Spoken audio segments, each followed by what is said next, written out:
ஆரோக்கியத்தையும் அறுசுவையையும் தாரக மந்திரமாய் கொண்டு பாரம்பரிய கருப்பட்டியில் செய்த பக்குவமான பலகாரங்கள், தித்திப்பு நிறைந்த தின்பண்டங்கள், நலனும் நற்சுவையும் நிறைந்த தேநீரும் காப்பியும் உங்கள் ஆலடிப்பட்டியான் பாரம்பரிய உணவகத்தில்.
கலைஞர் குறித்த இந்த புகைப்பட கண்காட்சி எனக்கொன்றும் வியப்பளிக்கவில்லை.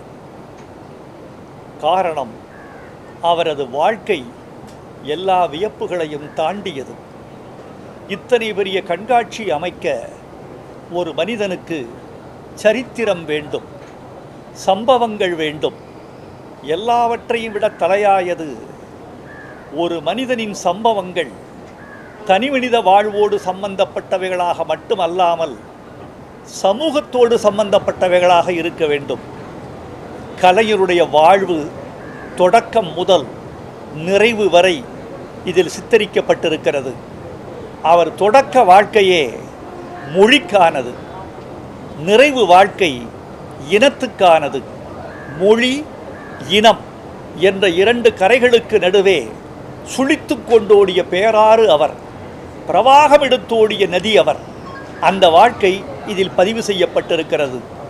தமிழ்நாட்டின் அரசியல், தமிழ்நாட்டின் போராட்டங்கள், தமிழ்நாட்டின் கல்வி, கட்டமைப்பு, பெண் சீர்திருத்தம் எல்லாவற்றையும் உள்ளடக்கியதோடு மட்டுமல்லாமல் அவர் எத்தனை பெரிய இலக்கியவாதி என்பதற்கான சாட்சிகளும் இந்த கண்காட்சியில் கொட்டி கிடக்கின்றன.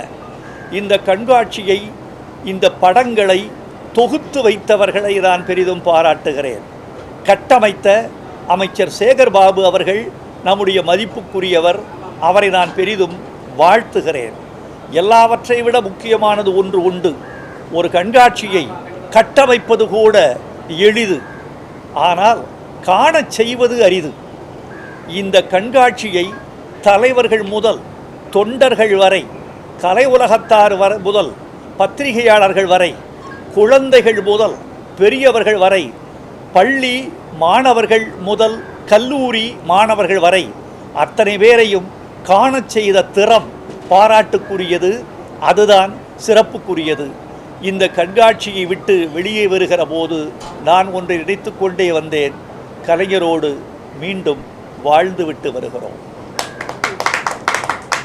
இதோ தென் சென்னை நாடாளுமன்றத்தின் வெற்றிக்குரிய உறுப்பினர் நம்முடைய தமிழச்சி தங்கப்பாண்டியன் அவர்களும் இதை காண வந்திருக்கிறார்கள்.